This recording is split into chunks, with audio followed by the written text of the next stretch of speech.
Star Wars The Rise of Skywalker is now just a little over 1 month away from its official release by director J.J. Abrams and Chris Terrio, as well as creator George Lucas, that is all set and ready to end the Skywalker saga and the sequel trilogy itself. This is Mike Zero. Make sure to subscribe if you're new to the channel for future Star Wars content. Now, what's really exciting about Episode 9 so far is that we do know that J.J. Abrams will be introducing new Star Wars lore surrounding the Jedi, the Sith, and the Force in general, as well as new revelations by the characters of Luke, Palpatine, Rey, and Kylo Ren that will tell more tales that take place in between specific episodes of the Skywalker saga that will really reshape the entire franchise. Now, the thing about JJ so far is that we do know that a lot of different risks are being made for this movie that will also be introducing many different pieces of nostalgia that we have never seen before in, of course, the Skywalker saga that's going to be used in different ways. Now, that's the one big deal by Disney and Lucasfilm. It is a big risk that this movie is going to change how we view certain elements of the past 8 Star Wars films,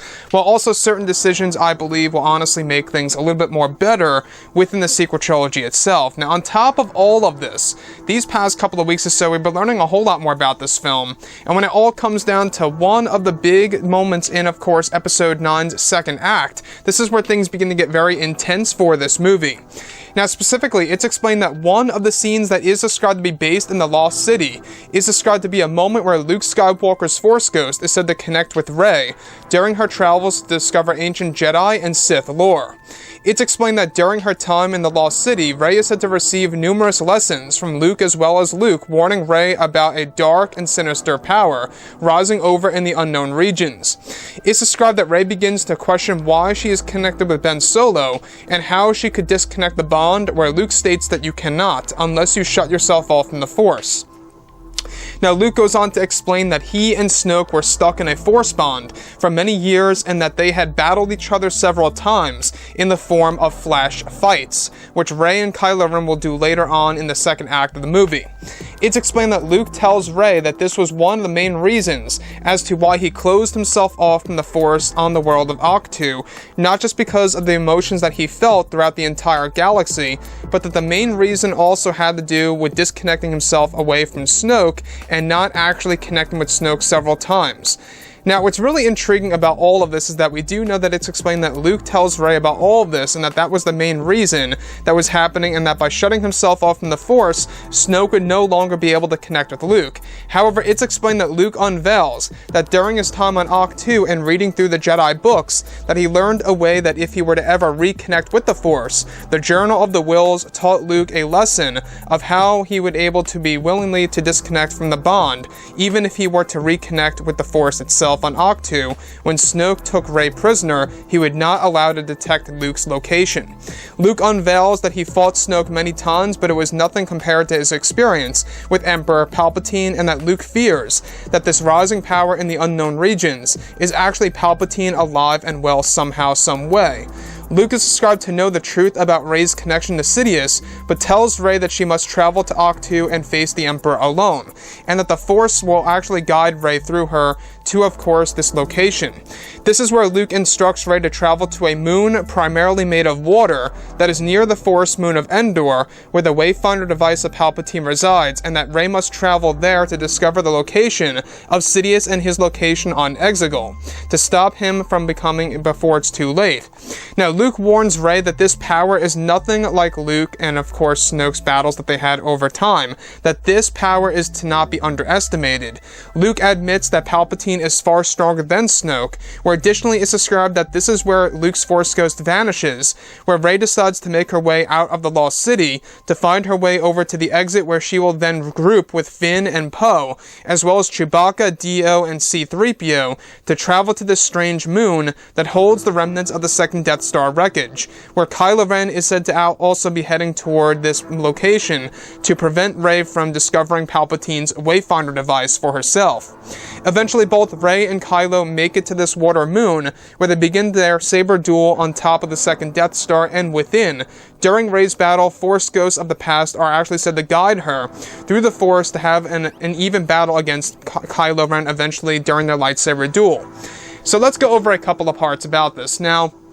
The thing about episode 9 here is that we do know that this movie is going to really reshape how we view The Last Jedi and how we view the character of Luke in specific ways. And we can really see exactly how that's being done in episode 9 as we speak right now. Now, we do know that J.J. Abrams really wants to create a very intriguing story when it comes to the character of Luke and how that's not only going to be told in The Rise of Skywalker, but also the novelization, the Secrets of the Jedi book coming out this month, the visual dictionary, and as well as new Star Wars canon material, such as comics, books, novels, you name it, that are going to be released in 2020 that will tell us more tales of Luke Skywalker. Now, what I like about this, though, is that this is actually said to be a moment in which Rey is essentially begging Luke, about a lesson of how she can break the bond, breaking the Force bond between herself and Kylo Ren, to which Luke Skywalker tells Rey that you cannot unless you shut yourself off from the Force. And in order to do that,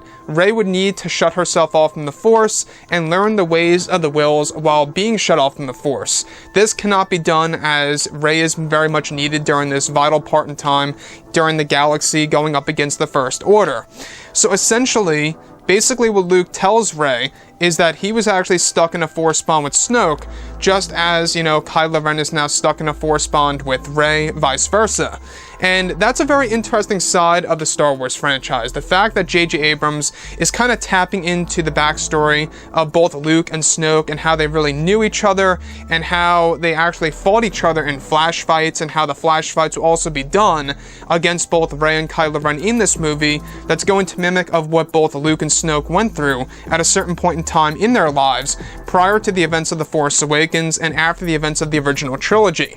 Now, the other piece that I do want to go over is, of course, the Wayfinder device. Now, in case you guys have no idea what these things really are, there's going to be one that belongs to Vader and Palpatine. Kylo has Vader's. Rey's going to go on the search for Palpatine's. The Wayfinder device is said to hold the coordinates over to Palpatine's location on the world of Exegol, and it's exactly what leads both Rey and Kylo Ren to the water moon that is actually right near the forest moon of Endor. So essentially, the second Death Star wreckage location is actually not on the forest moon of Endor, but it's actually on a brand new moon that's actually around the gas giant of Endor. And that's the very interesting part about Episode 9, right? The fact that they really are trying to create new worlds and moons that are near the already existing planets and moons that we all know and love in the original trilogy is either going to really agree with fans or disagree with fans, on whether or not they like that idea or not by Disney and Lucasfilm. Now, the other piece that I do want to go over that I think is very intriguing that has to do with Snoke and Luke Skywalker is that